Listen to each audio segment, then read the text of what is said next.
Commissioner, you believe in the First Amendment, don't you? I do. I mean, all parts of it, all rights we have. Your right to practice your faith, your right to petition the government, right to assemble, freedom of press, freedom of speech. You believe in all that. Yes, Congressman. Why do you ban Dave Portnoy from NFL games?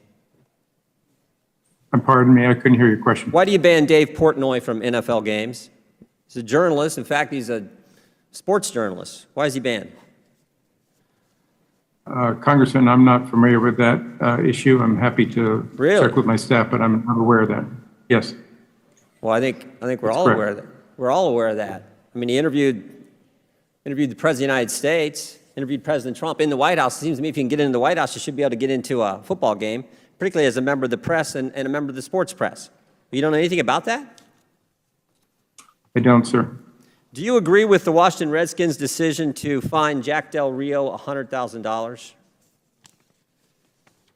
That was the decision that was made by Coach Rivera. Again, as I stated earlier, they are responsible for monitoring and managing their own workplace. He made that decision on his own. I did not speak to him. I have great respect for Coach Rivera. He made this decision for reasons I'm sure that he thought were important. I appreciate I appreciate all that, Commissioner, but that's not what I asked you. I said, do you agree with the Washington Redskins' decision to fine Jack Del Rio $100,000? I don't think it's my position to be able to say whether it was the correct decision or not. Well, Coach Rivera, in his statement when he fined his assistant coach $100,000, he said, Del Rio, quote, does have the right to voice his opinion as a citizen of the United States, and it is most certainly his constitutional right to do so. I don't know if that's actually accurate anymore, because if you do voice that, you end up getting fined and have to write a check for $100,000. Does that concern you?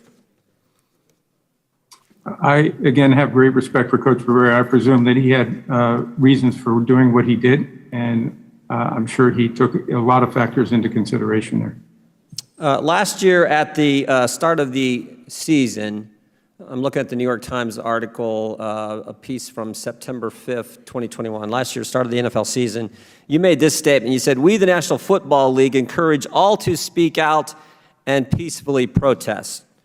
Did you really mean that when you said that, Mr. Goodell?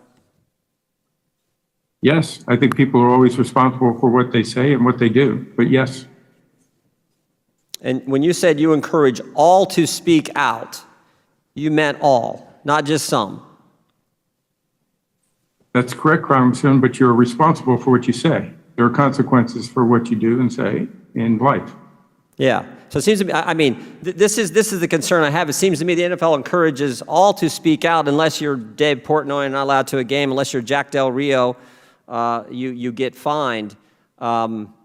That is, I think, the concern not only I have, but a lot of your fans across this country have this standard. Does that concern you at all? It always concerns me what our fans think and how they react, but we try to make sure that we're responsible in all our comments. Yeah, let me just read the tweet from Mr. Del Rio. It said, would love to understand the whole story about why the summer of riots, looting, burning, and the destruction of personal property is never discussed, but January 6th is. What part of that statement, what part of that tweet warranted a $100,000 fine? Again, Congressman, I didn't issue the fine. I wasn't part of the decision-making process. Coach Rivera obviously had reasons which he believed were substantial to do that.